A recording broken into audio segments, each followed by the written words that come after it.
নমস্কার, সুস্মিতাস লাইফস্টাইলে সকলকে স্বাগত জানাই। আজকের ভিডিওটা অন্য কিছু নিয়ে নয়, ঘর পরিষ্কার করা নিয়ে। দেখো, আমরা যেহেতু মধ্যবিত্ত মানুষ, তো আমাদের জীবনে নতুন নতুন করে ভিডিও করার মতন কিছু থাকে না। যা ঘরে কাজ করি রেগুলারলি, সেগুলোই তোমাদের কাছে ফুটিয়ে তোলার চেষ্টা করি। এক তো আমি মধ্যবিত্ত, তার উপরে আমি হাউসওয়াইফ। নতুন নতুন ভিডিও তোমাদের দিই কী করে বলো তো? তাই ঘরে যে সমস্ত কাজ করি সেগুলোকেই ভাবি তোমাদের সামনে তুলে ধরা যাক। তো আজকে বারান্দাটা একটু ঝাড়াঝাড়ি পরিষ্কার করছিলাম। কাজ করব কী করে? আমার মেয়েকে দেখেছো তো, আমার পায়ে পায়ে ঘুরে বেড়ায়। ওর যেহেতু ডাস্ট অ্যালার্জি, বলছি ওকে ঘরে যা, কিন্তু কোনো মতেই ও কথা শুনবে না। যেরকম করি আর কি ও করে থাকে, আমার সমস্ত কথাই ইগনোর, আর নিজের যেটা করার সেটা করে।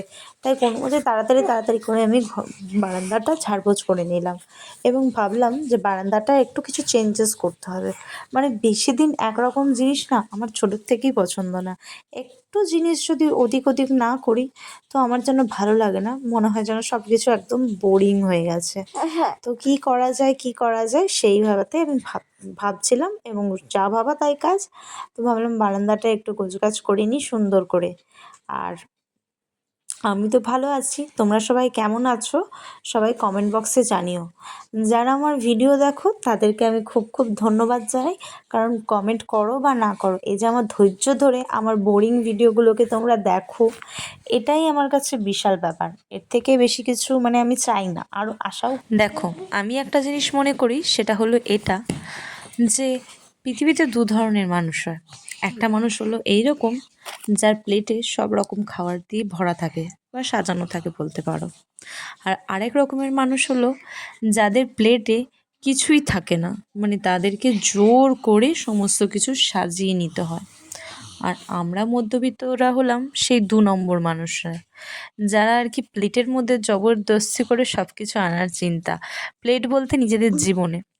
তা সেরকম চেষ্টা আমিও করি, আনতে পারি চাই না পারি, কিন্তু চেষ্টা অবশ্যই করে যাই। শেষ জীবনে এইটুকু মরে যেন না হয় যে চেষ্টা করিনি আনার। তারপরে তো ভাগ্যের খেলা, ভাগ্যে যা আছে সেটা তো হবেই।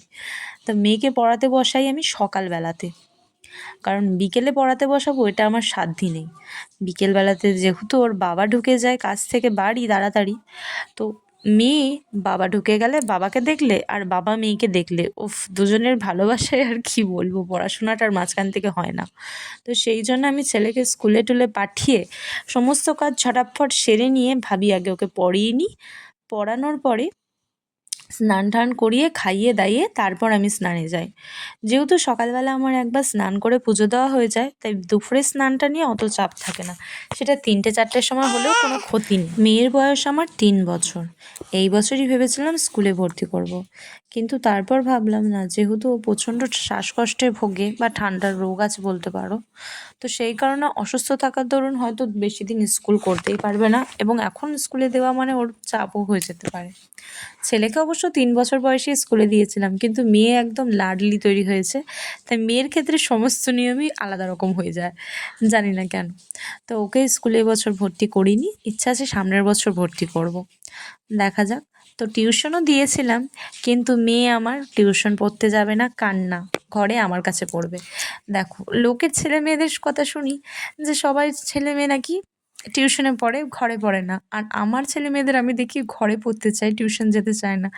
জানি না এরকমটা কেন।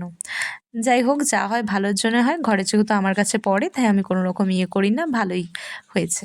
ঘরে পড়া এই অভ্যাসটা অনেক ভালো। আর এই দেখো দোলনা, মানে 2 দিন ধরে মেয়ে যেহেতু বায়না করছিল দুলবে দুলবে দুলবে, তা বলছিল বড়মশাই যে ও একটা দোলনা লাগাবে। তো আমি বললাম, মেয়ে যখন দুলবে আমি আর ছেলে বাদ যাই কেন? তো এই বড় একটা দোলনা ও বানিয়ে এনেছে এবং এখানে ঘরেই টাঙিয়ে দিয়েছে। তো এটাতে আমরা সারাদিন বেশ ভালোই দোল খাই, মানে আমি তো পাই না ভাগে, ওই যখন ওরা ঘুমায় সেই টাইমে, কিন্তু আমার সেই টাইমে যেহেতু কাজ থাকে তা আমার দোলা হয় না। তো ওদের দুজনে এটার উপর কবজা। আর রাতের বেলাতে আমি যদি একটু সময় পাই তো একটু বসি, খুব ভালোই লাগে, মজাও লাগে।